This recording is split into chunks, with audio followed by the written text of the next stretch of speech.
The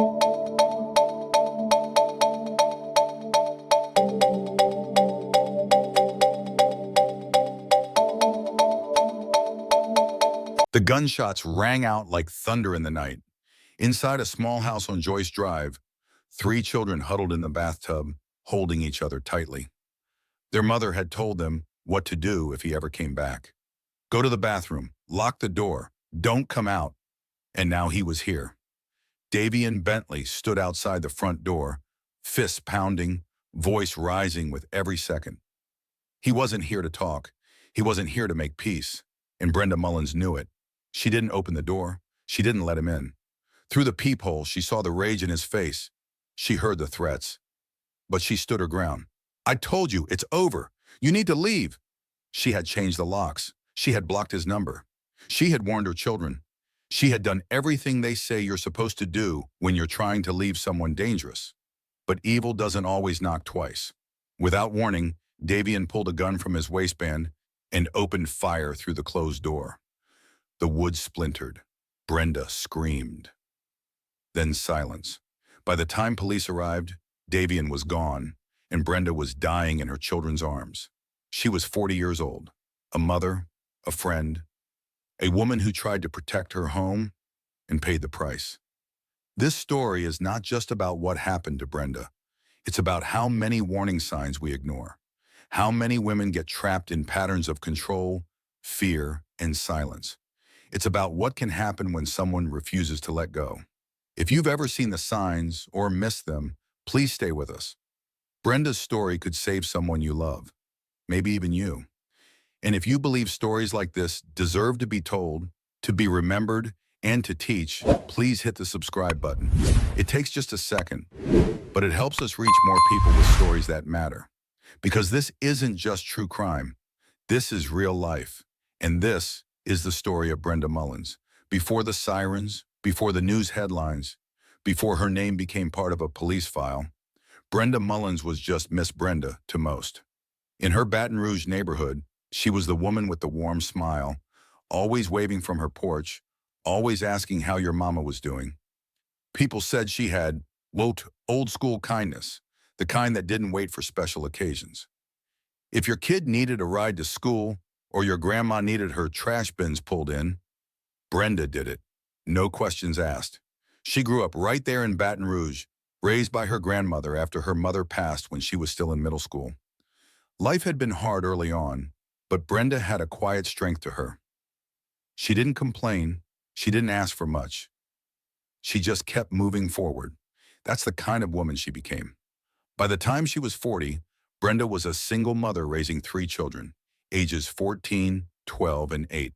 She worked long hours as a CNA, and when her shift ended, she'd come home, cook dinner, help with homework, and still somehow find the energy to fold laundry while listening to her kids talk about their day.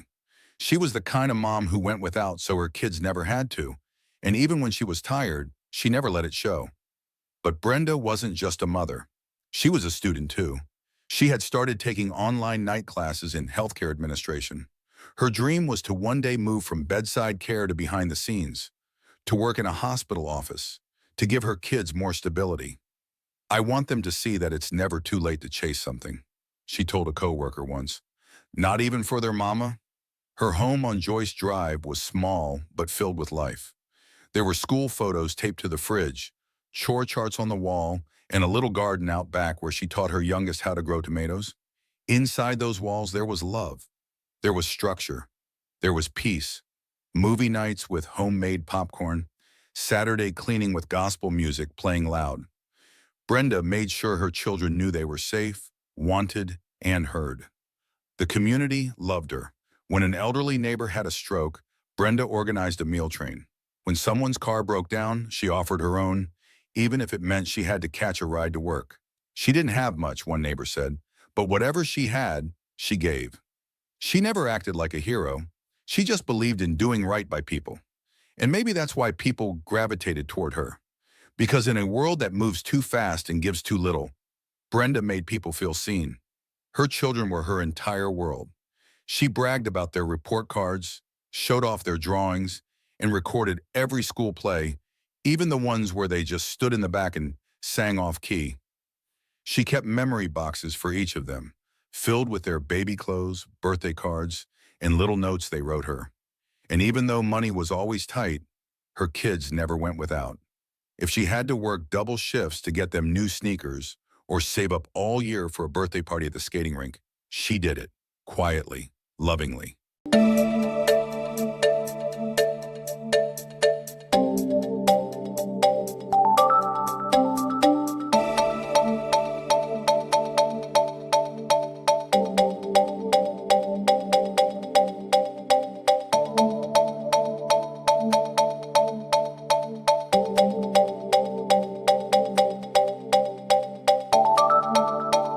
She taught her children not just how to survive, but how to live with dignity.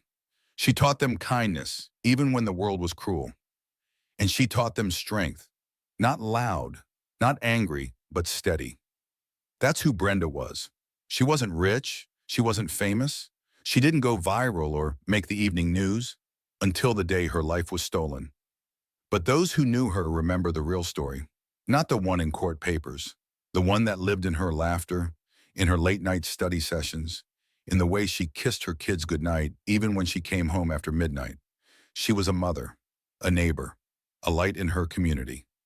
She was Brenda Mullins. Before he became a headline, before the arrest, and long before the heartbreak, Davian Bentley was just another face in the crowd. Known by his stage name, Juice, he was a 24-year-old aspiring rapper trying to carve out a name for himself in Baton Rouge's local music scene. His YouTube page was filled with low-budget music videos, flashing lights, and lyrics soaked in bravado. The kind of songs that talked about enemies, loyalty, and revenge. Violence wasn't hidden, it was glorified. But when Davian stepped away from the mic, he had another skill, just as sharp as his rhymes: charm. That's what Brenda first saw when she met him at a community fundraiser in early 2020. She was volunteering, helping serve food, managing tables, working the room with her usual grace.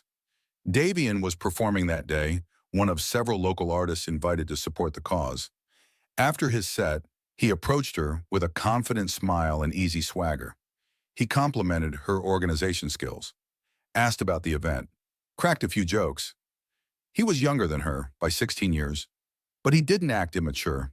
If anything, he seemed like a young man trying to grow up fast.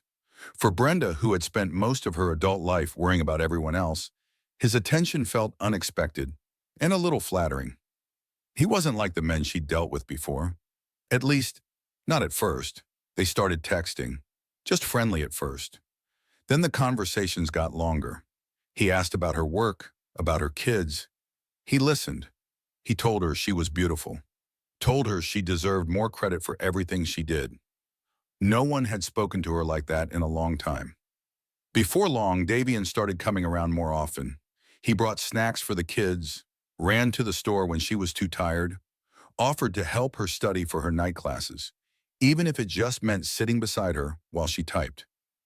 He didn't have much, but what he had, he used to make himself seem helpful, useful, trustworthy. Brenda, who had been doing everything on her own for so long, started to believe maybe this was someone who saw her, who appreciated her, and maybe, just maybe, someone who could share the weight.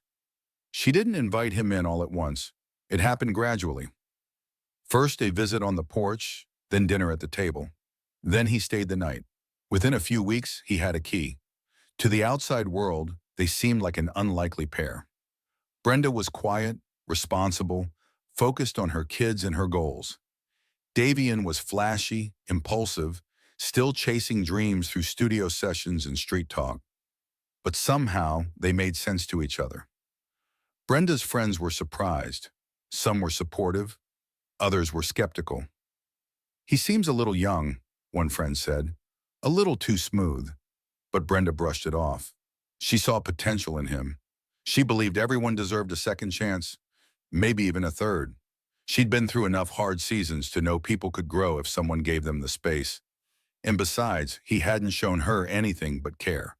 He played video games with the kids, watched movies with them on the couch. He made her laugh, brought her little gifts. A candle here, take out dinner there. She started thinking maybe this could be something real. What Brenda didn't know then, and couldn't have known, was that Davian Bentley was already hiding things. His past relationships didn't end. They exploded. One girlfriend had filed a restraining order. Another claimed he'd broken into her apartment and threatened her life in front of her children. Court records showed a trail of chaos, but Bentley never brought that to Brenda's doorstep. Not yet. Instead, he presented the perfect version of himself, the one he used to hook people in.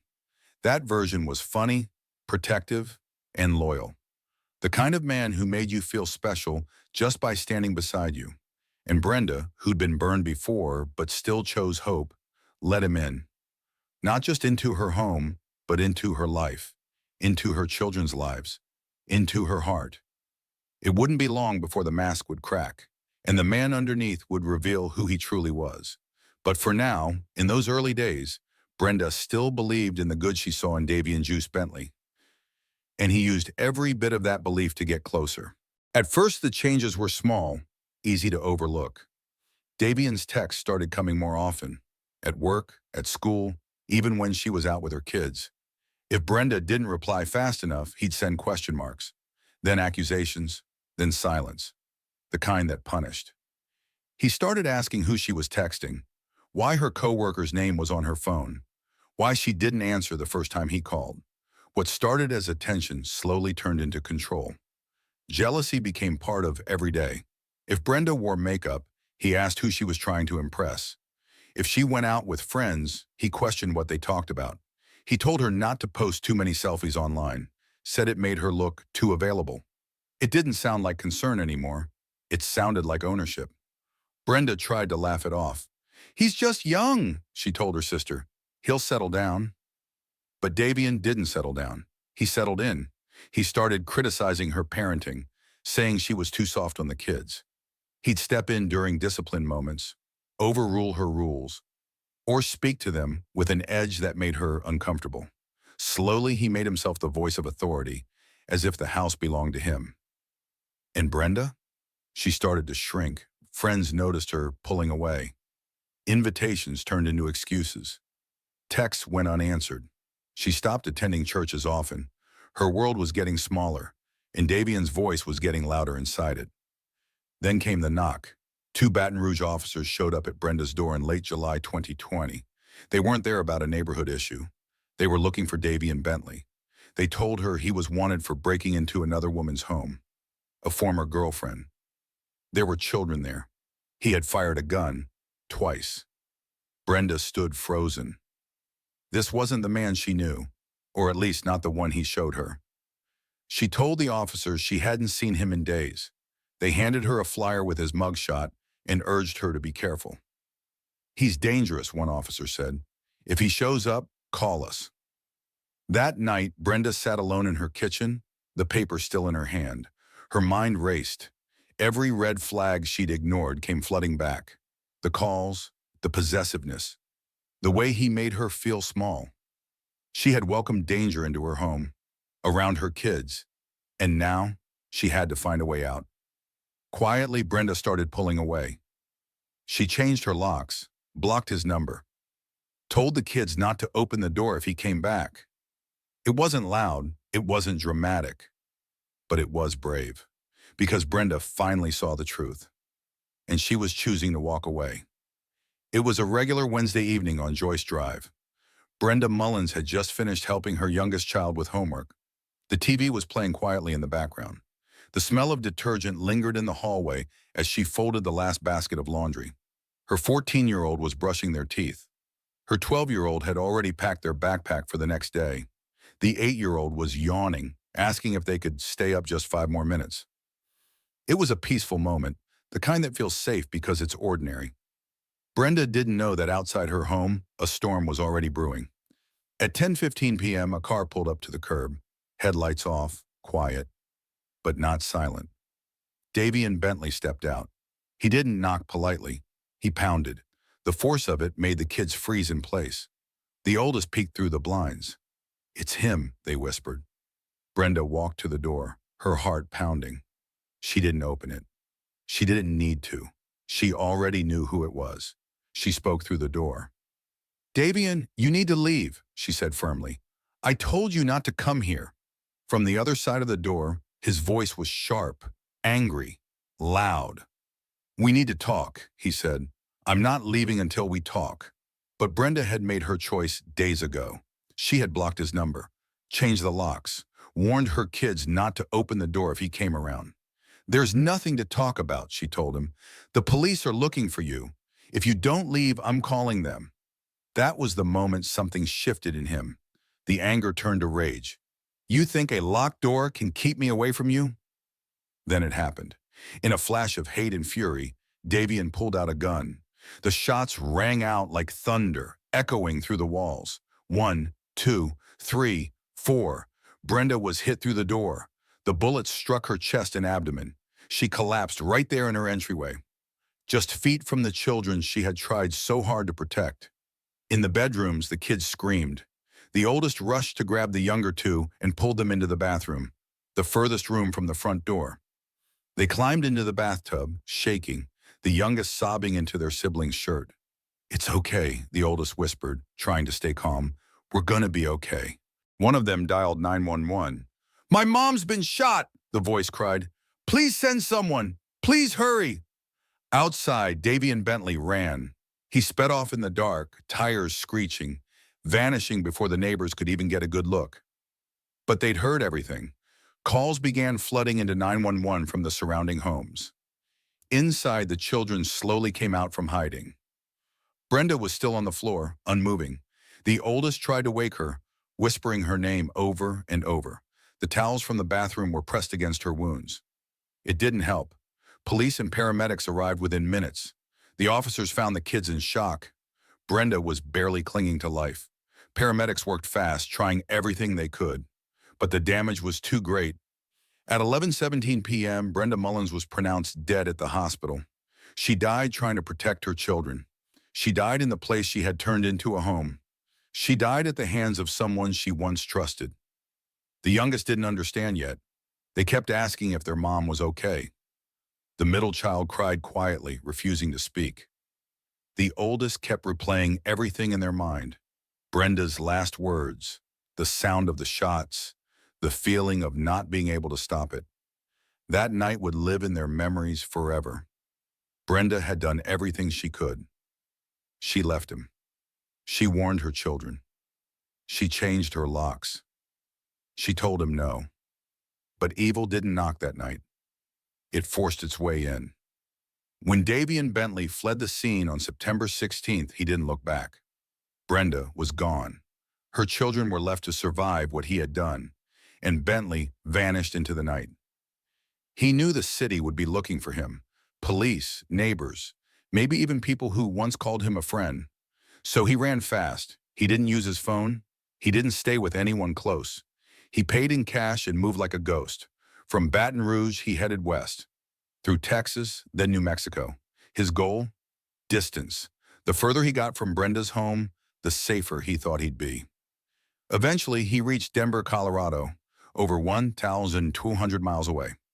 There, Bentley kept a low profile. He stayed off social media. He found people who didn't know his past and told them little about who he was.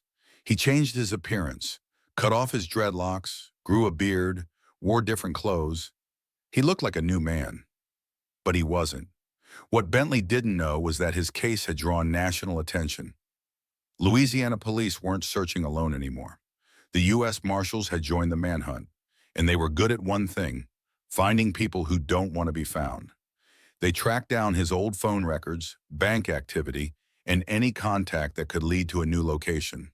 Slowly, they followed the trail, thin but not invisible. A tip came in from a local informant in Denver. Someone had seen a man who looked like Bentley staying at an apartment complex on the northeast side of the city.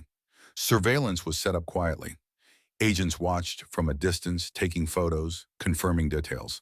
The man coming and going matched the description. It was him. On October 13th, nearly a month after the murder, federal agents moved in just before sunrise. They surrounded the building. They knocked on the door. At first, silence. Then a woman came out and confirmed. Davian was inside. Officers warned him they weren't leaving, that he was surrounded. Minutes later, he walked out with his hands raised. No fight, no words, just surrender. The man who took Brenda Mullins' life had finally been caught. When Davian Bentley returned to Louisiana in handcuffs, the community breathed a little easier. But no arrest could undo what had already happened. He was charged with first-degree murder, 3 counts of attempted murder, 1 for each child in the house, and several other gun-related felonies. The court painted a clear picture. This wasn't just a crime of passion. It was part of a long pattern. They brought up his past, restraining orders, previous threats, violent outbursts. Brenda wasn't his first victim, but she was the one who never got the chance to escape. Prosecutors didn't hold back. They showed messages, witness statements, and the trauma his actions left behind. The judge didn't hold back either. Bentley was sentenced to life in prison with no chance of parole.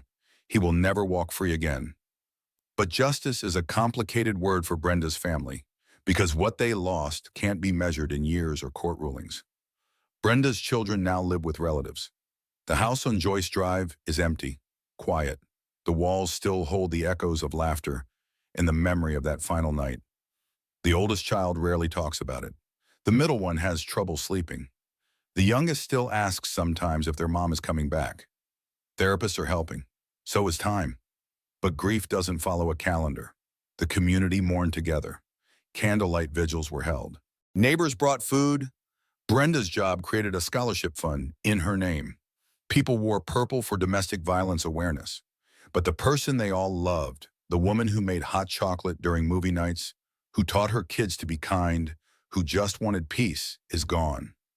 Brenda's story now lives in the people who knew her, in her children, in her friends, in the people watching this right now, and maybe, just maybe, in someone who sees the signs early and chooses to leave before it's too late. Because that's how Brenda's story will truly matter, if it saves someone else's life.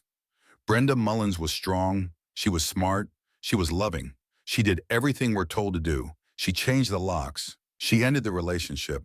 She warned her children.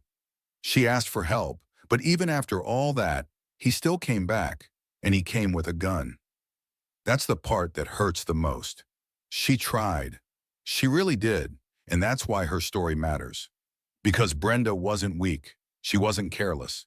She was failed by a system that too often doesn't move fast enough, and by a man who thought love meant ownership. Her children are the bravest part of this story. The way they hid, the way they called for help, the way they're still standing today. It's a kind of strength no child should ever have to carry. But they do, and they carry it for her. So let's be honest about the warning signs. Jealousy isn't love. Control isn't care. Isolation isn't protection. And someone with a violent past doesn't just need time to grow. If something in your gut says something's wrong, listen to it. If you or someone you know needs help, call 1-800-799-7233, the National Domestic Violence Hotline, or visit thehotline.org for chat and safety planning. And if this story moved you, taught you something, or made you think twice, share it. You never know who might need to hear it. We tell these stories so fewer names end up written in tragedy. So hit that subscribe button to join a community that looks deeper, listens harder, and speaks up louder. At True Crime Journal, we don't just tell the story, we honor the people behind it. Brenda deserved better. Let's make sure the next person gets it.